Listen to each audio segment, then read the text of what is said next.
This is the actual one. And the concept of the equivalent moment factor means this. If the values of MA and B are not really the same, suppose they are not the same, suppose they become something unknown.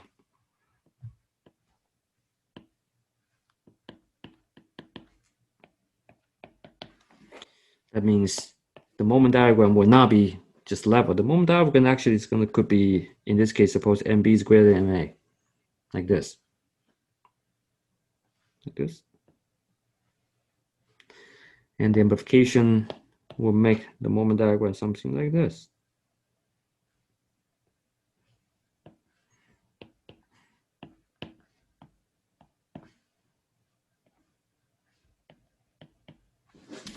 But in this case, MA is not MB. In the case when MA is not MB, in terms of its values. In the case that we can define this, we assume that MA is negative MB, just by our definition. But you know that's not always true, right? That's not always true. So we use the case when MA equals negative MB to develop the CM, and we want to apply to the cases when MA is not necessary to be negative MB. So that is the application for this equivalent moment vectors. And whatever the values you're going to see here, how we're going to calculate CM is by considering different situations with MA and MB. And I'm going to start with some empirical equations. So those you will use them in your practical designs because that's more easy to use. This will be step 7.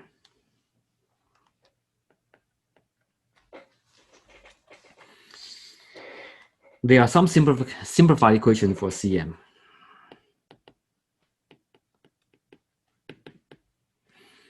You call them simplified expressions.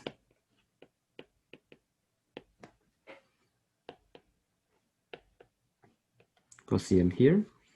The first one is the Masonic expression.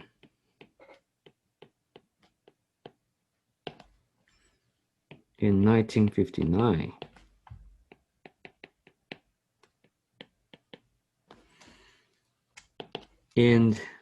Or we should call it Masson. In the 1959 Masson expression, CM is computed through the simplified expression, which is 0.3 alpha squared minus 0.4 alpha plus 0.3.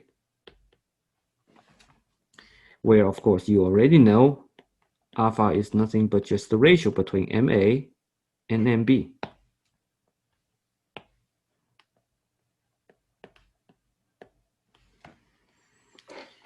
In another expression, this is Austin expression in 1961.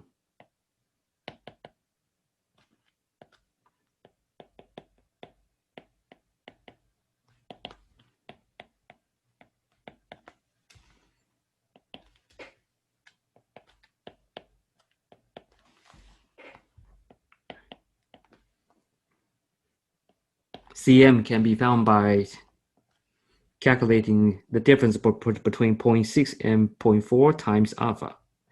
And this value must be greater than or equal to no less than 0.4.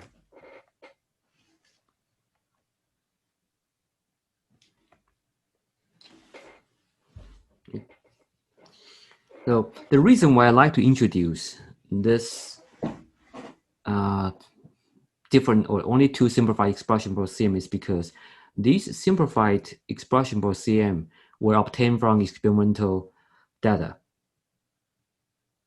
And the reason why they have to use experimental data is because in the case we consider here, we consider simply supported beam columns. But in reality, it is very, very difficult to define whether this support is a simply support or is a hinge support or is a roller support. And for experienced structural engineers, you should know that there's no ideal fixed-ended structure. And we have that discussion much earlier in this class. And even for a hinge support, as long as there's a friction, then it's not a perfect hinge. There's actually a hinge with a rotational spring. As long as there's a horizontal friction, it's not a perfect roller. It's a roller with a horizontal, with a lateral spring. And that's why in reality, even in theory, we can calculate and use this expression Cm here to determine the theoretical values of Cm. But in reality, it has to be modified to accommodate the actual boundary conditions of structures, which is why in design, we will turn to some empirical equations. However, if in some cases you do not have any kind of empirical equations you can use, these empirical equations may be modified for certain different type of materials. Some of them are developed for composite, for different kind of steels. And that's why there are so many different versions of simplified expressions. How do we use them? We use them in the following steps. Step one is calculate the value of Cm. And you have either a theoretical way to do it or use empirical ways to do it.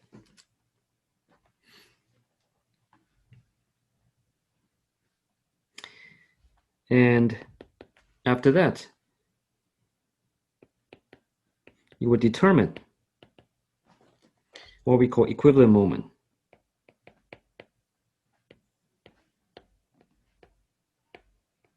So what is equivalent moment? Equivalent moment is called MEQ.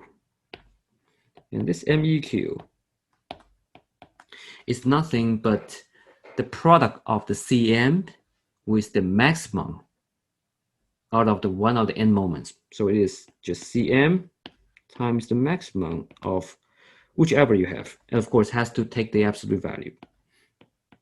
If MA is greater than MB, then you just take MA. If otherwise, the other way around.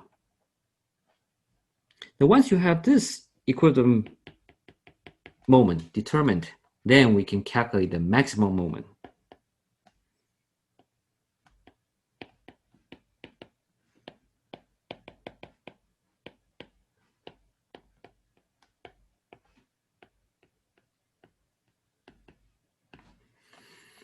How do we do that? Maximum moment equals equivalent moment times this expression, considering the buckling effects. That is the square root of 2 times 1 minus cosine KL divided by sine KL. And then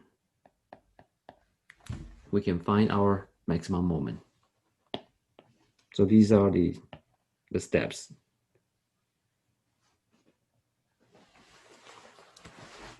Okay. Where did that square root of 2 times 1 minus cosine KL over sine KL come from? From before. Where did it come from there too? Like, what is it? Is it just a common amplification factor? You mean, how do we get this? Yeah. That's by plugging in alpha to be -1 into this expression. Oh, okay. And how do we get this? By using the second order derivatives of y and multiply by negative EI. So it's a one step before. Okay, any other questions? We good? Okay, good.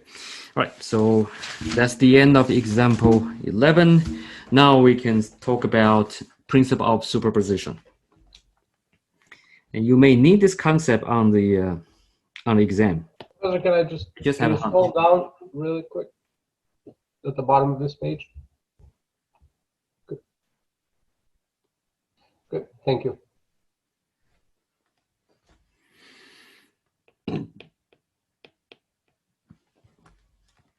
So this part is called principle of superposition. And how do we use them? And I believe that I already gave you this part of the lecture note. It is on the second part of buckling of beam columns. So if you still have your lecture note printed, you may want to just leave a mark here so you know this is how it's connected to the lecture notes. I would like to talk about it. Okay, so I'd like to start with this part, and of course you have not seen it. That's coming from here.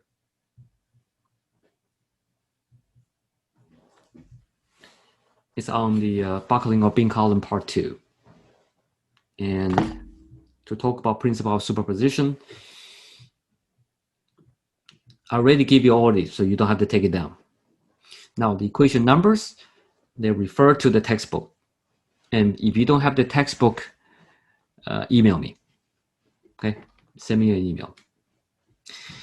The principle of superposition is basically to argue that the combined effects of lateral loading in beam columns with the axial force, which will cause buckling, can be linearly superimposed, which means the amplification of lateral loading in one loading scenario, in this case, for example, the top one here, with uniformly distributed load, does not amplify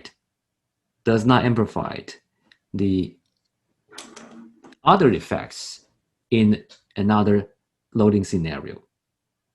So what I'm saying is, you know that the buckling of columns is mainly caused by the axial force P, and depending on the boundary condition. The buckling of beam columns, for the axial force, it will not change. For the maximum moment, it changes significantly. It actually is totally different. It will be amplified. That's why there's a secondary moment effects. Now, in the secondary moment effect, what if you have multiple loading factors? What if you had not just one force? What if I have a force in combination with all of these? Because we assume that in order to consider the buckling effects, the loading of buckling, we assume that the cross-section will still remain elastic. That means the buckling will take place while the material is still in the elastic range. That means this fundamental elastic assumption allows us to use the method of superposition in decomposing all these lateral loadings. That is a great advantage that we should not take it easily.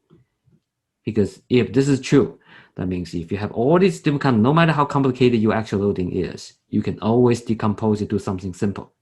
What you have to do is to determine what is the expression for your deflection. And then you just break it down to one, one by one, and then you, at the end, you put them together. So with that being said, all the results that either you can find it from the structural analysis or you can find it from examples on the textbook, you can use them.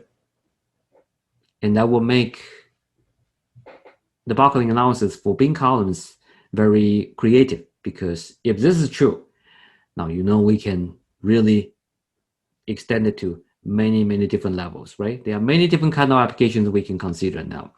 And the result of this one I already gave it to you here. Now I'm going to give you the result for this one. Suppose we have fixed ended, and how would the result look like?